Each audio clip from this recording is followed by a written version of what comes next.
नमस्कार दोस्तों, हमारे चैनल में आपका एक बार फिर से स्वागत है। और दोस्तों, आज के समय में सोलर सिस्टम का बहुत ज़्यादा महत्व हो गया है, यानी सोलर सिस्टम की पॉपुलैरिटी बहुत ज़्यादा बढ़ गई है। और ऐसे में दोस्तों, हर कंपनी अपने अपने बढ़िया बढ़िया सोलर प्रोडक्ट निकाल रही है और अपने प्रमोशन के लिए भी लगी हुई हैं। और लोगों को भी सोलर प्रोडक्ट की बहुत ज़्यादा ज़रूरत होती है, क्योंकि घरों में बहुत ज़्यादा बिल आ रहा है। और दोस्तों, गर्मी में हमारे घर में पंखे और कूलर के बिना तो एक मिनट भी नहीं रहा जा सकता है। तो ऐसे में दोस्तों, बिजली बिल बढ़ता है और बिजली बिल को कम करने के लिए लोग सोलर की तरफ भागते हैं। तो दोस्तों, बहुत से लोगों को अभी तक भी सोलर के सही फ़ायदे और सही तरह से इनकी टेक्नोलॉजी वगैरह के बारे में ज्ञान नहीं है, और वह अपने पैसे जो है वो गलत चीज़ों के ऊपर लगा जाते हैं और उसके बाद में बैठकर पछताते हैं। तो दोस्तों, मैं आपको यहाँ पर कुछ चीज़ें बताने वाला हूँ जो कि आपको सोलर सिस्टम खरीदने से पहले ध्यान में रखनी होगी।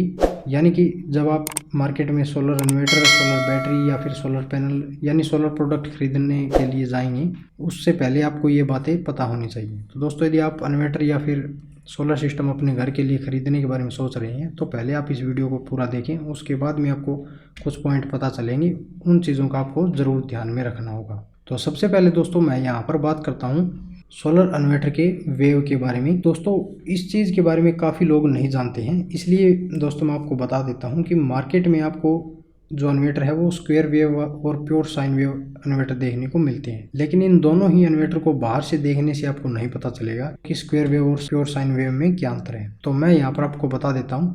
दोस्तों, जो स्क्वायर वेव है ये हमारी पहले की टेक्नोलॉजी है, और हमारे घर में पुराने जो इन्वर्टर होते हैं, तो आपने देखा होगा कई घरों में जब उन पुराने इन्वर्टर के ऊपर सीलिंग फैन यानी छत वाला पंखा चलता है, तो उसके अंदर से एक हम्बिंग की आवाज़ आती है।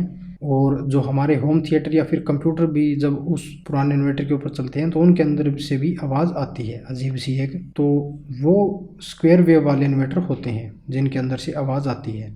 तो आपको ये स्क्वायर वेव वाला इन्वर्टर नहीं लेना है, प्योर साइन वेव वाला इन्वर्टर लेना है। ये अभी लेटेस्ट टेक्नोलॉजी है और इसके अंदर आपको कोई भी दिक्कत नहीं आएगी। आप इस पर सभी अप्लायंस आराम से चला सकते हैं। अगर आप स्क्वायर वेव वाला ले लेते हैं तो इसमें आपके लगभग सभी अप्लायंस जो है वो आवाज़ करेंगे और कई बार नॉर्मल करंट भी मारने लग जाते हैं। तो इस चीज़ का दोस्तों आपको ध्यान रखना होगा। सबसे पहला पॉइंट आपका यही है कि आपको प्योर साइन वेव वाला इन्वर्टर लेना होगा। दूसरी बात करते हैं दोस्तों टेक्नोलॉजी के आधार पर सोलर इन्वर्टर के बारे में। दोस्तों, सोलर इन्वर्टर जो है वो दो टेक्नोलॉजी में आपको देखने को मिलेंगे। एक होता है PWM और दूसरा होता है MPPT। दोस्तों, PWM टाइप जो है वो स्क्वायर वेव टाइप की तरह पुरानी टेक्नोलॉजी वाला है, और MPPT जो है वो लेटेस्ट टेक्नोलॉजी है, इसलिए ये लेटेस्ट मॉडल हो गया है सोलर में। तो इन दोनों में तो आप कोई भी चूज कर सकते हैं, इनमें आपको कोई दिक्कत नहीं है। बस दोस्तों, इनमें आपको प्राइस में डिफरेंस देखने को मिलेगा। और कुछ दोस्तों इनके अंदर जो ये सोलर चार्ज कंट्रोलर होते हैं, इनमें आपको कुछ चार्जिंग करंट रेटिंग में डिफरेंस देखने को मिल सकता है।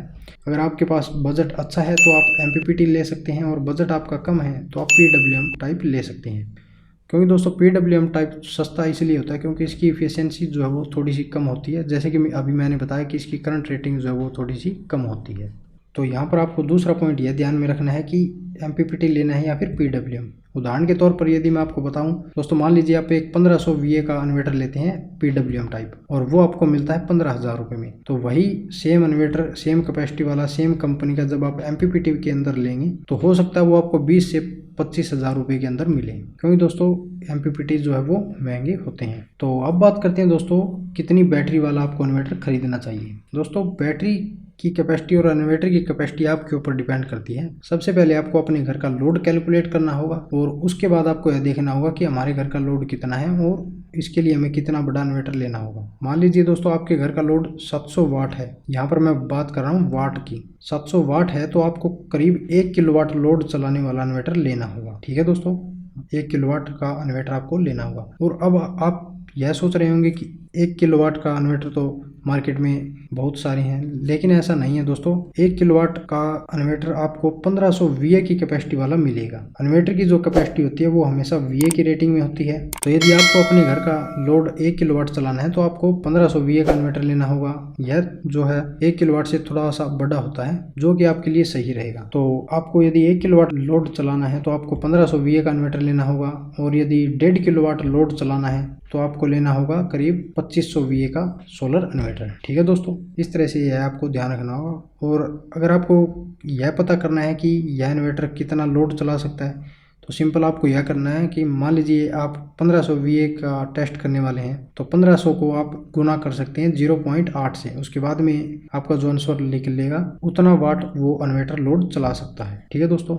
और यदि बात करें बैटरी कैपेसिटी के बारे में, तो दोस्तों मान लेते हैं 1500 VA वाले इन्वर्टर पर आप लगभग 1 किलोवाट का लोड चलाना चाहते हैं। अगर आपको यह लोड सिर्फ 10-15 मिनट ही चलाना है, तो आप एक बैटरी वाला इन्वर्टर खरीद सकते हैं। मान लीजिए आपके घर में आप सिर्फ लाइट और पंखे ही चलाते हैं और कभी कभी आपको जूसर यानी मिक्सर ग्राइंडर का इस्तेमाल करना पड़ता है, या कोई और प्रोडक्ट या फिर कोई और उपकरण का इस्तेमाल आपको करना पड़ता है, तो आप एक बैटरी वाला इन्वर्टर भी ले सकते हैं। लेकिन अगर आपको ज़्यादा देर तक 1 किलोवाट का लोड चलाना होता है, तो आपको 2 बैटरी वाला ही इन्वर्टर लेना होगा। अगर एक बैटरी वाले पर ज़्यादा समय तक 1 किलोवाट लोड आप चला देंगे, तो आपकी बैटरी खराब होने का खतरा आपको रहेगा, क्योंकि सोलर बैटरी होती है उस पर उसकी रेटिंग लिखी जाती है, जैसे कि आप इस बैटरी को कितने करंट से डिस्चार्ज करेंगे तभी सही तरह से यह काम करेगी। उदाहरण के लिए दोस्तों 150 एट C10 रेटिंग की बैटरी आप ले लेते हैं। इस बैटरी को आप 15 एम्पियर करंट से अगर डिस्चार्ज करेंगे तो यह बिल्कुल सही तरीके से काम करेगी। लेकिन अगर आप इसको 30 एम्पियर से डिस्चार्ज कर देंगे तो यह बैटरी 150 की बैटरी जितना बैटरी बैकअप नहीं देगी और ना ही इतने दिन चलेगी। इसलिए हमेशा ज़्यादा लोड के लिए ज़्यादा बैटरी का उपयोग आपको करना चाहिए। ठीक है दोस्तों। तो दोस्तों उम्मीद है कि आपको पता चल गया होगा कि इन्वर्टर और सोलर सिस्टम खरीदने से पहले हमको किस चीज़ का ध्यान रखना चाहिए। तो दोस्तों यदि वीडियो के बारे में आपका कोई सवाल या सुझाव हो तो आप हमसे कमेंट करके पूछ सकती हैं, या फिर आपको सोलर बैटरी या फिर सोलर प्रोडक्ट या फिर किसी भी चीज़ की और जानकारी लेनी हो तो आप हमसे कमेंट करके पूछ सकते हैं, हम आपका रिप्लाई ज़रूर करेंगे। तो मिलते हैं दोस्तों इसी तरह की नेक्स्ट वीडियो में, तब तक के लिए धन्यवाद।